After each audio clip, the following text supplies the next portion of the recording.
Hello everyone, मैं self आकाश यादव। तो चलिए शुरू करते हैं आज क्लास 12वीं का रसायन विज्ञान और लेसन नंबर 1। लेसन का नाम है ठोस अवस्था, ठीक, यानी सॉलिड स्टेट, ठीक, ठोस अवस्था सॉलिड स्टेट। आई होप आप सब लेसन शुरू करने से पहले मेक श्योर एक कॉपी और पेन लेकर साथ ही साथ क्या करते रहिएगा, मतलब साथ ही साथ लिखते रहिएगा, ठीक। चलिए शुरू करते हैं।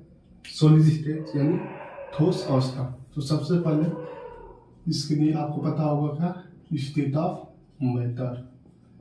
स्टेट ऑफ मैटर यानी द्रव्य की अवस्थाएं, द्रव्य की अवस्थाएं, द्रव्य की अवस्थाएं, स्टेट ऑफ मैटर। हम सभी जानते हैं जो द्रव्य होता है वो बेसिकली 3 प्रकार के होते हैं। एक होता है सॉलिड, एक होता है लिक्विड और एक होता है गैस। एक क्या होता है अपना सॉलिड, एक क्या होता है लिक्विड और एक क्या होता है गैस। यानी एक होता है ठोस, एक होता है द्रव और एक होता है गैस।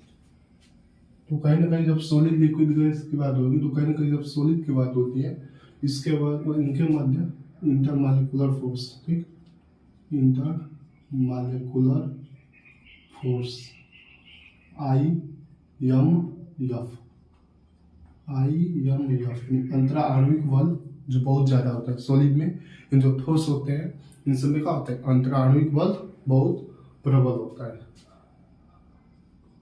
अंतरा आणविक बल क्या होता है, बहुत ज्यादा प्रबल होता है। वीक होता है मतलब बहुत स्ट्रांग होता है, प्रबल होता है, ठीक। जबकि गैस में क्या होता है, बहुत कम होता है। कहीं ना कहीं जो इसके मालिक्यूल होते हैं एक दूसरे के, इनके बीच में फोर्स बहुत कम होता है, इनके बीच में जो फोर्स होता है ज्यादा होता है। जो लिक्विड होते हैं इसके मतलब बोला जाता है सॉलिड के ना ही ज्यादा है ना इसके ऐसा कम है। तो दोनों के बीच में वो क्या बोल सकते हो, इंटरमीडिएट, मतलब बीच में होता है कुछ, दोनों के बीच में पाया जाता है। उसके बाद एक होता है दूरी, ठीक, इंटर न्यूक्लियर डिस्टेंस, अंतरा आणविक दूरी। जो ठोस अवस्था माने जो ठोस होते हैं उनके बीच की जो दूरी होती है वो दूरी बहुत कम होता है, इसमें बहुत ज़्यादा होता है। पता है आपको, जो गैस के मॉलिक्यूल होते हैं बहुत दूर दूर होते हैं, जो सॉलिड के मॉलिक्यूल होते हैं बहुत पास पास होते हैं, जो लिक्विड के मॉलिक्यूल होते हैं उसके बीच में होंगे, यानी क्या होंगे, इंटरमीडिएट। आप लोगों ने बचपन की क्लासों में देखा होगा, सॉलिड को जब आपके स्कूल वाले में बनाते थे तो कहने का ऐसे बनाते थे, एकदम एक ही पास चिपका चिपका के, मतलब सॉलिड का होंगे, इसके जो मॉलिक्यूल होते हैं इनके बीच जो दूरी होगा वो बहुत कम होता है, और इनके बीच का जो बल होगा वो क्या होता है, प्रबल होता है, जिसकी वजह से क्या होता है एक दूसरे के पास रहते हैं। जबकि जब गैस का बात होता होगा तो इसके मॉलिक्यूल काफी दूर होते हैं, इनके मध्य का जो फोर्स होगा वो वीक होता है, इसका क्या होता है इन दोनों के बीच में होते हैं। तो कहने का इस लेसन में यानी क्लास 12वीं का पहला लेसन फिजिकल का जो स्टेट बोर्ड में कही है, अगर CBSE में से आउट ऑफ सिलेबस भी है, तो इस वाले में हम लोग को जानना है किसके बारे में, state of matter. I hope लिख लिए होंगे, जो नहीं लिख पाया हो 10 सेकंड पीछे रहकर पॉज करके लिख ले। चलिए अब हमको तो क्या करना है, ठोसों के बारे में जानना है। तो अगला हेडिंग लिखिए क्या, ठोसों के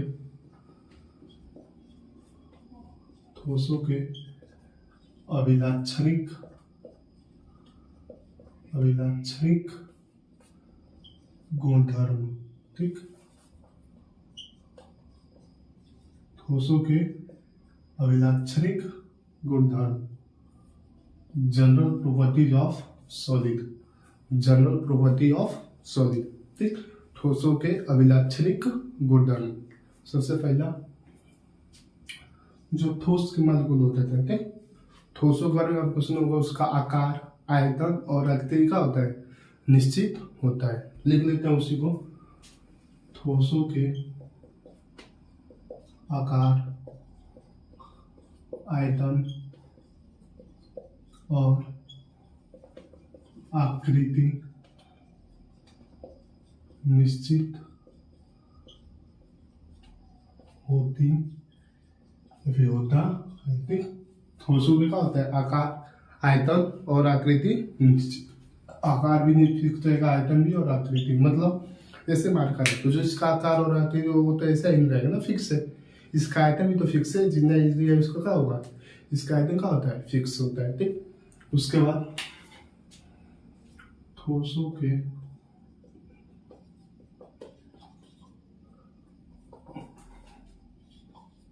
अणुओं के मध्य ठीक अंतराण्विक बल, आणविक बल प्रबल होता है। इसके जो मालिक्यूल होंगे उन मालिक्यूल के पास जो फोर्स होगा क्या होता है, बहुत प्रबल होता है। नहीं, जो मालिक्यूल के बीच जो फोर्स होगा क्या होगा, स्ट्रॉन्ग होगा। दूसरा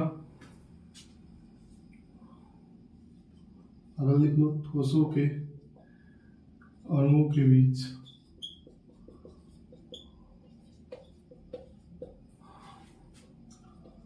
अंतराण्विक दूरी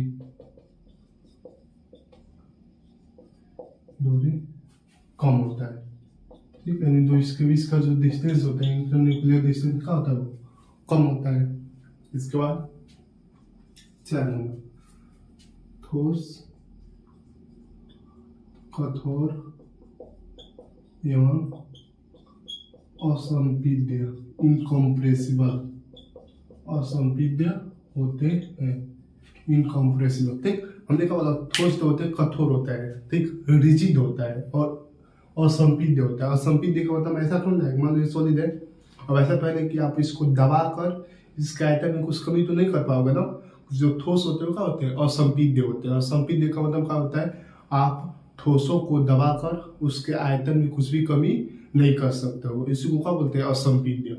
असंपीड्य का होता है कंप्रेसिबल। आप किसी भी ठोस को जब मतलब किसी भी वस्तु को अगर दबा के उसके आयतन में कमी कर दें तो उसको क्या बोलते हैं, संपीड्य। असंपीड्य का होता है आप किसी भी वस्तु को दबाएं और उसका आयतन में कुछ कमी ना आए, प्रेशर दे और उसके आयतन में कुछ कमी ना हो, उसको बोलते हैं असंपीड्य।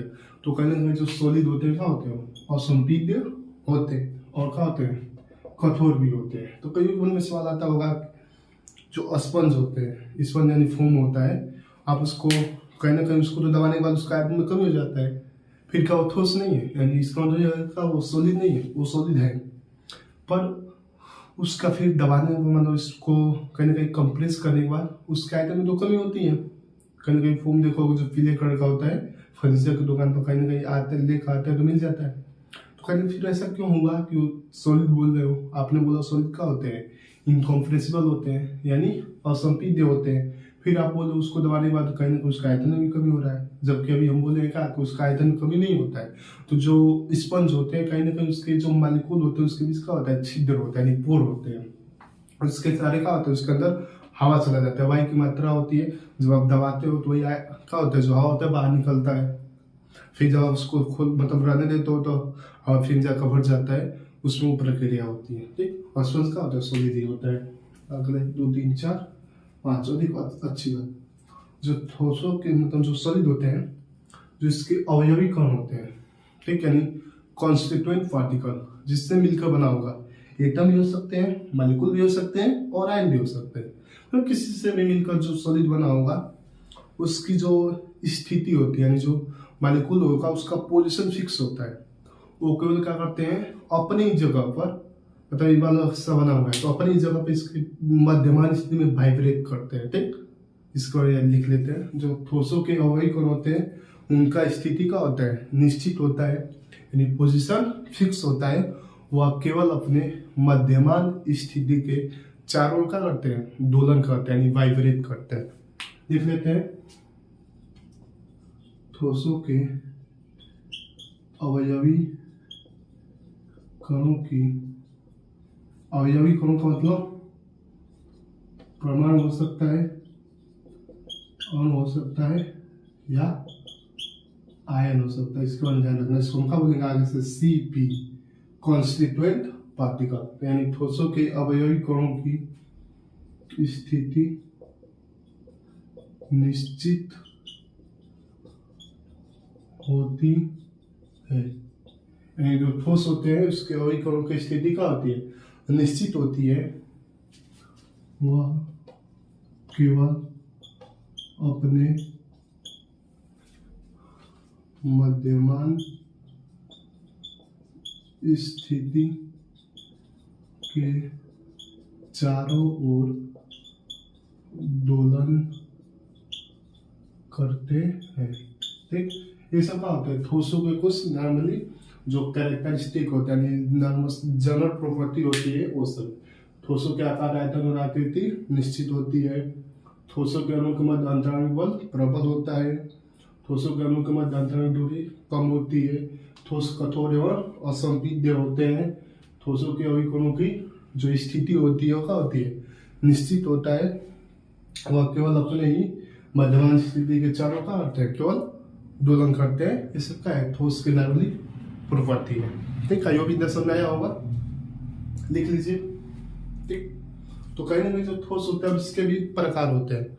क्लास 10 में थे तो केवल ठोस का नहीं बताया जाता था, लेकिन अब ठोस के बारे में ब्रीफ में थोड़ा ज्यादा जानकारी लेना है। तो ठोस के भी प्रकार होते हैं। ठोस के दो प्रकार, एक होता है क्रिस्टलीय, एक होता है अक्रिस्टलीय। यानी एक होता है क्रिस्टलाइन सॉलिड, एक होता है अक्रिस्टलीय मतलब अमॉर्फस सॉलिड। ठीक, उन सब चीजों को भी देख लेते हैं, क्रिस्टलीय और अक्रिस्टलीय ठोस भी। ठीक, तो कहीं ना कहीं अब इसके आगे देखेंगे काम ठोसों के प्रकार यानी टाइप्स ऑफ सॉलिड। एक का होगा अक्रिस्टलीय, दूसरा का होगा, एक होगा क्रिस्टलीय, दूसरा का होगा अक्रिस्टलीय। ठीक जी, तो कहीं ना कहीं जो ठोस के प्रकार होते हैं, बेसिकली जो ठोस होते हैं दो प्रकार के होते हैं। एक होता है अपना क्रिस्टलाइन सॉलिड यानी क्रिस्टलीय ठोस, एक होता है अपना अक्रिस्टलीय ठोस यानी अमॉर्फस सॉलिड। ठीक, इन सब चीजों को जरा मतलब जान लेते हैं। क्रिस्टलीय ठोस का होता है जो ऐसे ठोस जो रियल होते हैं यानी वास्तविक होते हैं। ठीक, तो ये जो होते हैं क्रिस्टलीय ठोस का होते हैं वास्तविक होते हैं। जो अक्रिस्टलीय ठोस होते हैं इनको आभासी ठोस या अतिस्थितिज द्रव कहा जाता है। आभासी ठोस मतलब सूडो सॉलिड या सुपर कूल्ड लिक्विड। इसमें कांच के बारे में आप लोगों ने सुना होगा, पुराने समय में सब बोला जाता है कि पुराने जो बिल्डिंग में होते थे कहीं ना कहीं जो विंडो पर जो कांच लगता है ना, कुछ समय के बाद कहीं ना कहीं कांच कैसा है, सिंपल सॉलिड है। तो सॉलिड का मतलब क्या होना चाहिए, उसका आयतन आकार आकृति निश्चित होना चाहिए। तो कहीं ना कहीं ऐसा देखा जाता था, जो कांच होता था ऐसा नॉर्मली लगा होगा तो ऊपर धीमे धीमे पतला होने लगता था, नीचे धीमे धीमे मोटा होने लगता है। मान लो विंडो का कोई कांच लगा है, मन की अपोला मान लीजिए का एक कांच है, तो ऐसा देखा जाता था। कुछ समय के बाद मतलब ज्यादा समय के बाद 50, 10, 15, 20 साल बाद, ऐसे सालों के बाद जो ऊपर होता था धीमे धीमे जो कांच होता था धीमे धीमे पतला होने लगता है, नीचे धीमे धीमे मोटा होने लगता है। तो कहीं ना कहीं क्या होने लगा, इसके पार्टिकल फ्लो करने लगे ना, तभी तो ऊपर से पतला होने लगा है, नीचे मोटा होने लगा है। जबकि आपको भी पता है जो फ्लो होता है, फ्लो मतलब बहाव, ये किसका फ्लो किसका टेंडेंसी है, यानी किसका गुणधर्म में, बेसिकली लिक्विड का गुणधर्म में। तो कहीं ना कहीं कांच का होगा, इसको तो आप कांच देखने में सॉलिड है, तो कहीं ना कहीं इसका गुणधर्म कैसे है, फ्लो है, फ्लो करने का गुणधर्म है। इसलिए क्या बोलोगे, कांच जो होता है उसको क्या होता है, आभासी ठोस या अतिस्थितिज द्रव बोला जाता है। तो कभी कभी पेपर पूछ देता है कांच को अतिस्थितिज द्रव क्यों कहते हैं, कांच को अतिस्थितिज द्रव क्यों कहते हैं, क्योंकि कांच को अतिस्थितिज द्रव इसलिए कहा जाता है क्योंकि उसमें क्या होता है, बहाव का गुण होता है। कांच को अतिस्थितिज द्रव इसलिए कहा जाता है क्योंकि उसमें बहाव का क्या होता है, गुण होता है। ठीक, because they have tendency to flow.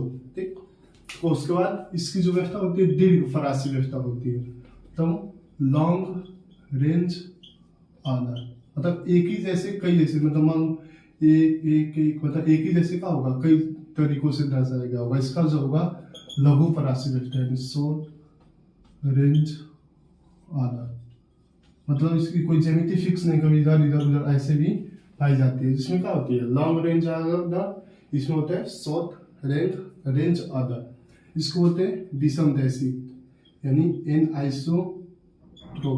एनआइसोट्रोपिक का मतलब क्या होता है, विषमदैशिक का मतलब भिन्न भिन्न दिशाओं में अलग अलग भौतिक गुणधर्म, और भौतिक गुणधर्म मतलब फिजिकल नेचर यानी रिफ्रैक्टिव इंडेक्स हो गया, ठीक, ये सब चीजें। तो कहीं इसमें देखा जाता है कि सबके अलग अलग ज्यामिति पाई जा रही है, ठीक। एक ही जैसे कुछ जरा संरचना है तो इधर से देखने पर या इधर से देखने पर अलग अलग दिशाओं में क्या होगा, अलग अलग भौतिक गुणधर्म होगा, इसलिए उसको क्या बोलेंगे, विषम दैशिक। अलग अलग दिशाओं में अलग अलग भौतिक गुणधर्म विषम दैशिक, लिख लीजिए। अलग अलग दिशाओं में अलग अलग भौतिक गुणधर्म क्या कहलाता है, विषम दैशिक। तो जो क्रिस्टलीय ठोस होते हैं क्या होते हैं, विषम दैशिक होते हैं। विषम दैशिक मतलब अलग अलग दिशाओं में समान भौतिक गुणधर्म क्या कहेंगे, समदैशिक, ठीक। ये क्या होते हैं, एक जो शो करते हैं विदलन गुण, ये क्या होता है वो क्लीवेज, ठीक, प्रॉपर्टी। ये क्या होता है क्लीवेज प्रॉपर्टी, बेसिकली होता है ना कि तेज धार वाले औजार से, तेज धार वाले औजार से काटने पर यह दो नई में भागों में, दो भागों में विभाजित हो जाते हैं, और नई जनित सतह चिकने व सपाट होती है, ठीक। इसका विदलन गुण का जो क्रिस्टलीय ठोस होते हैं बेसिकली वो क्लीवेज प्रॉपर्टी यानी विदलन गुण दर्शाते हैं। विदलन गुण क्या होता है, कहीं ना कहीं तेज धार वाले औजार से काटने पर कहीं ना कहीं जो सॉलिड होंगे वाले दो भागों में क्या हो जाएंगे, विभाजित हो जाएंगे। और विभाजित होने के बाद जो नए दो जो सरफेस बनेगा वो क्या होगा, चिकना होगा और सपाट होगा। जबकि इसमें तेज धार वाले औजार से काटने पर यह दो भागों में विभाजित तो होंगे, लेकिन जो नई जनित सतह होंगे वो चिकना नहीं प्राप्त होगा और सपाट भी नहीं। कैसा होगा, खुरदुरा होगा, ठीक। खुरदुरा से मान लो कांच ले लिया आपने, कांच को अब काफी एक दो भागों में से विभाजित किए, तो ऐसा नहीं है ना जो सरफेस मिलेगा वो प्लेन ही मिलेगा। कहीं बोले प्लेन हाथ रखना कट जाएगा ना आराम से, तो कहीं ना कोई सरफेस तो मिला नहीं, वो पूरा जो सरफेस मिला वो एकदम चिकना और सपाट नहीं मिलता इस वाले। और एक आते हैं एक निश्चित एवं अभिलाक्षणिक ताप पर क्या होते हैं, पिघलते हैं, और ये होते हैं एक परास में ताप का क्या होता है, एक रेंज में धीमे धीमे आराम से क्या होते हैं, पिघलते हैं, ठीक। तो इसलिए बोला जाता है इसको क्रिस्टलीय ठोस, इसको बोला जाता है क्रिस्टलीय ठोस। ये तीन, ठीक, इसको ध्यान रखिएगा, ठीक। ये बहुत आता है बार बार यूपी बोल में, या फिर मतलब एक एक नंबर में कि याद गया कि वास्तविक ठोस होते हैं, ऑप्शन दे दिया क्रिस्टलीय ठोस और क्रिस्टलीय ठोस, ठीक। इनमें से कोई नहीं या फिर दोनों, ऑप्शन जो होगा क्या होगा, क्रिस्टलीय ठोस होगा, ये आता है और ये वाला आता है। इसको जैसे मान लो ऐसे एक सवाल दे रहे हैं, एक ठोस है सिंपल, उसको क्या बोल दे हम, ये बोल दे रहे थे, ये करके कोई ठोस है, ठीक, जो क्या करता है वो बेसिकली समदैशिक, मतलब ऐसा बोलते हैं एक करके, मतलब एक क्या है, कोई एक सॉलिड है जिसका सभी दिशाओं में, ये कोई क्या है, सॉलिड है जिसका सभी दिशाओं में भौतिक गुणधर्म समान है। ये कोई क्या है, एक सॉलिड है जिसका सभी दिशाओं में भौतिक गुणधर्म समान है, उस सॉलिड का नाम बताइए। ये कोई एक ऐसा सॉलिड है जिसका सभी दिशाओं में क्या है, भौतिक गुणधर्म समान है, आप उस सॉलिड का नाम बताओ, और क्या वो सॉलिड विदलन गुण दर्शाएगा कि नहीं दर्शाएगा, ठीक। आंसर आप कमेंट बॉक्स में दीजिए, ठीक। फिजिकली पोज करके लिख रहे हैं आंसर, क्या आप ऐसा एक बार और सवाल एक बार वंस मोर। ये एक ऐसा सॉलिड है जो एक ऐसा सॉलिड है जिसका सभी दिशाओं में भौतिक गुणधर्म समान है, और क्या वह विदलन गुण दर्शाएगा कि नहीं दर्शाएगा, ठीक। ऐसे ये करके क्या है, कोई सॉलिड है जिसका सभी दिशाओं में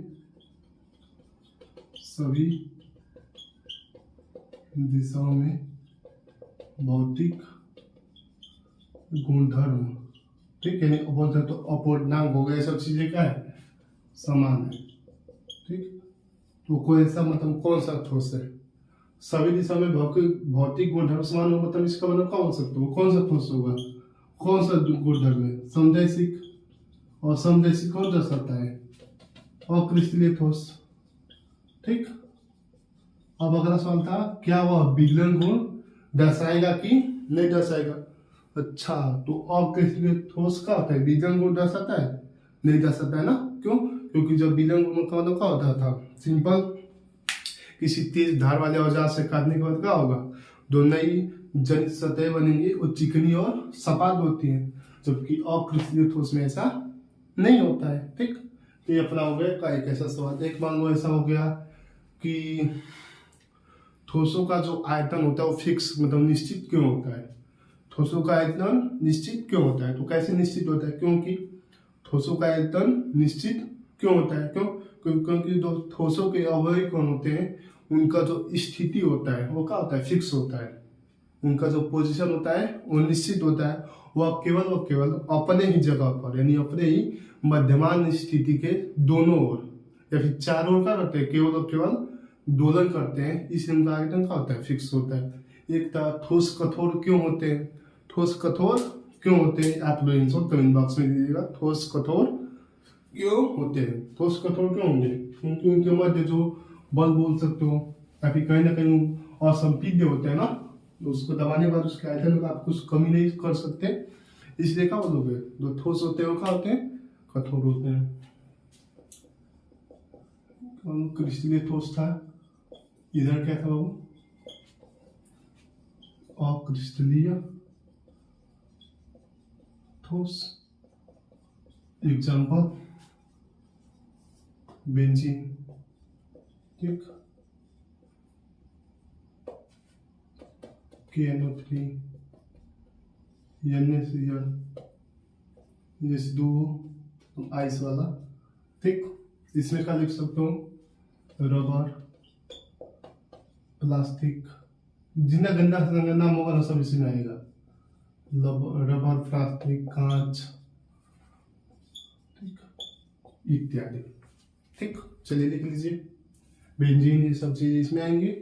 वो लगा हुआ रबर, प्लास्टिक, कांच, वो सब इसमें आएगा और क्रिस्टलीय वाले में आएगा। लिखिए, चिक्की तो देख रहे हैं। चलिए लिखिए। ठीक, अब एक और कि क्या कहते हैं? अनहीटिंग एमॉर्फस, मतलब एमॉर्फस को क्या करने पे? हीट करने पे, यानी गर्म करने पे आप उसको क्या कर सकते हो? क्रिस्टलीय में आप उसको बदल सकते हो। ठीक, ये भी सब चीजें हो गया। यानी अब तो क्या हो गया? एक हो गया क्रिस्टलीय, एक हो गया अक्रिस्टलीय। अब आगे होता है का, जो क्रिस्टलीय ठोस होते हैं उसके भी क्या होते हैं? बहुत सारे प्रकार होते हैं। क्रिस्टलीय ठोस के प्रकार लिखिए। क्रिस्टलीय ठोस के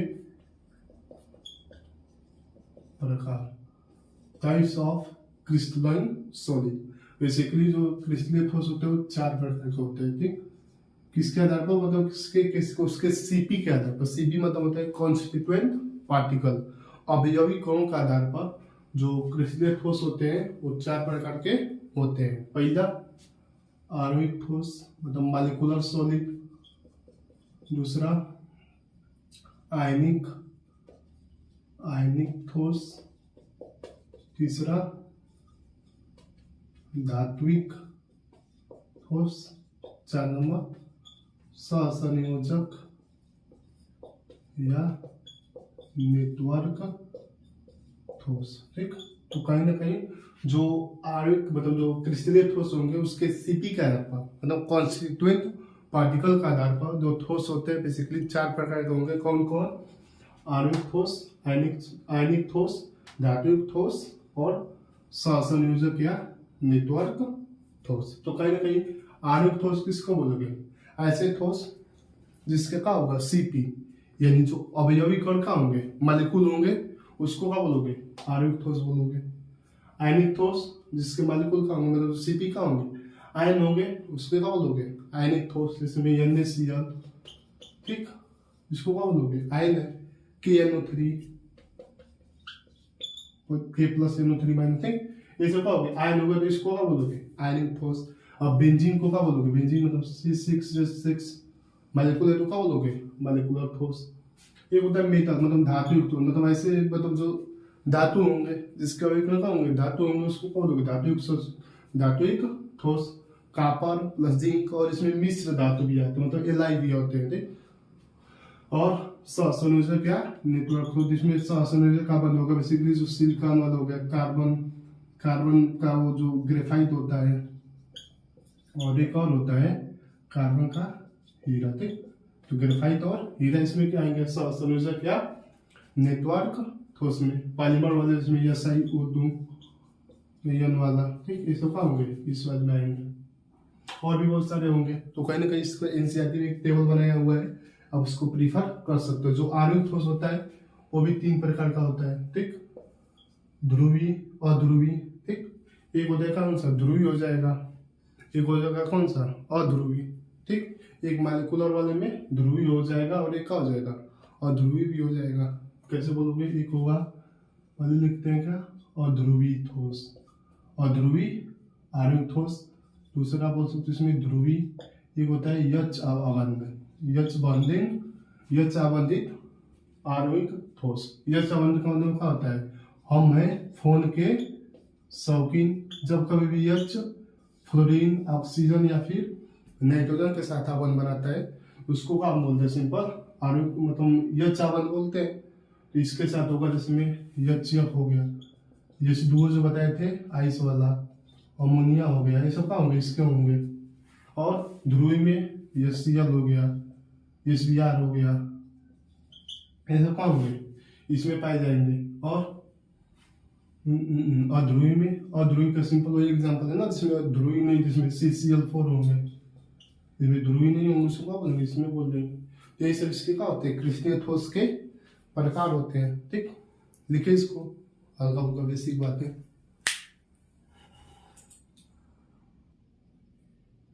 जी चलिए, इन सब के बारे में बताइएगा कौन कौन से सॉलिड होंगे। तो देखते हैं इसके बारे में। P4 होते हैं, P4 में मालिक्यूल है, मालिक्यूल होगा तो क्या बोलोगे, मालिकुलर सॉलिड, यानी आणविक ठोस।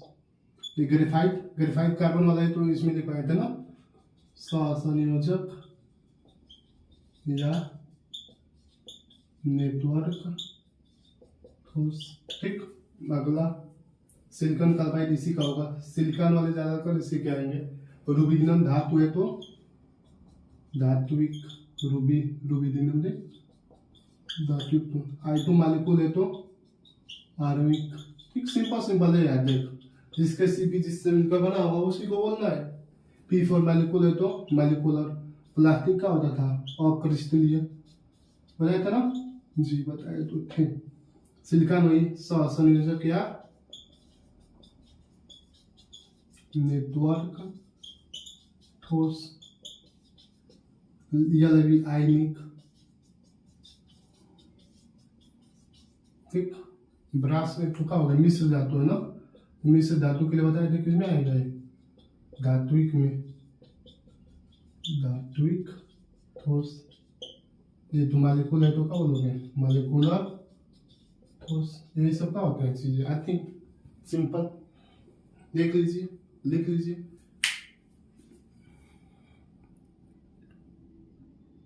ठीक हो गया।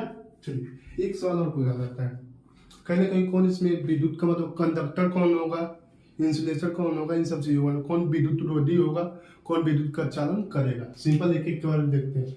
मालिकुलर सॉलिड में देख, मालिकुलर सॉलिड बेसिकली क्या होते हैं, विद्युत का चालन नहीं करते, मतलब क्या होते हैं, विद्युत रोधी होते हैं, विद्युत रोधी, ठीक। मतलब क्या करेंगे, बेसिकली इंसुलेटर होते हैं। आयनिक सॉलिड, जो आयनिक सॉलिड होते हैं बेसिकली एक क्या करते हैं, नामी जब ये ठोस अवस्था में होंगे, यानी सॉलिड स्टेट में होते हैं, तो कहीं ना कहीं विद्युत रोधी होते हैं। जब ये जलीय विलयन या फिर गलित अवस्था में, यानी मॉल्टेन स्टेट, यानी एक्वस सॉल्यूशन में आते हैं, तो अब क्या करते हैं, विद्युत का चालन करते हैं। ऐसा क्यों, ऐसा इसका सवाल है आपके सामने। एक कोई सॉलिड है जो ठोस अवस्था में विद्युत का चालन नहीं करता, लेकिन गलित अवस्था में या फिर जलीय विलयन में क्या करता है, विद्युत का चालन करता है। ऐसा क्यों, वो सॉलिड कौन सा होगा, वो सॉलिड का होगा अपना आयनिक ठोस होगा। क्यों, क्योंकि जब एक गलित अवस्था में आएगा तो कहीं ना कहीं इसके पास क्या होंगे, फ्री आयन पाए जाएंगे। जब फ्री आयन होगा तो क्या करेगा, ये अपन जाहिर सी बात है विद्युत का चालन करेगा।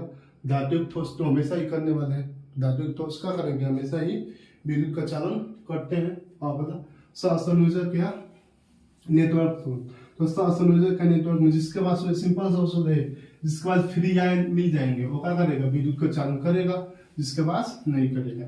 एक नॉर्मल सा डाउट होता है लोगों का, कार्बन जिसमें ग्रेफाइट वाला, और एक होता है अपना कार्बन में हीरा खाते।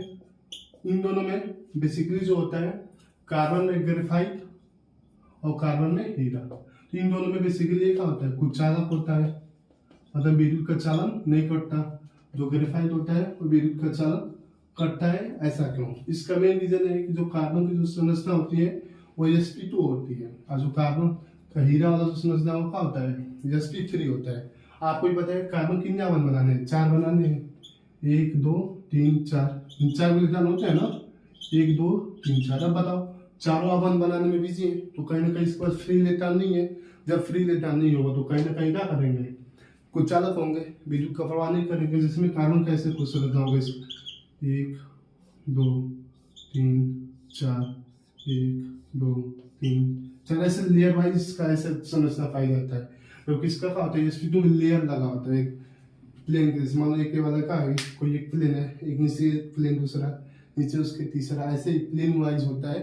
तो कहीं ना कहीं इसके लिए क्या बोला जाता है, इसके बाद sp2 का होगा, कार्बन 1 2 3, ये वो क्या होगा, इसके पास फ्री हो गया ना, 1 2 3 4 spp, इसमें क्या होगा, वो खाली हो गया ना। तो spp कैसे बने हैं, तो मैंने सिग्मा 1 का होता है, केवल इसमें हाइब्रिडाइजेशन में भाग लेता है ना, तो spp, तो sp2, तो कहीं ना कहीं ये वो क्या हो गया, खाली हो गया। इसके वजह क्या होता है, फ्री इलेक्ट्रॉन में पाए जाते हैं। इसकी वजह से क्या होता है, जो ग्रेफाइट होता है, जो पेंसिल का नोक नहीं तो उसमें पाया जाता है, वही होता है। तो क्या होता है बेसिकली ये, इस वजह से क्या होता है, जो ग्रेफाइट होता है वो विद्युत का चालन करता है। या कोर्किंस का समस्या दिखा देते हैं, एनसीईआरटी का बुक देखेंगे, उसमें बना हुआ है जी, ये है, चलिए आते हैं दिखाते हैं आपको, एकदम चमकता हुआ दिखाई देगा, ठीक दिखाई दे रहा है, दिखाई दे रहा है, हाँ इधर से हम आपको बताते चल रहे हैं।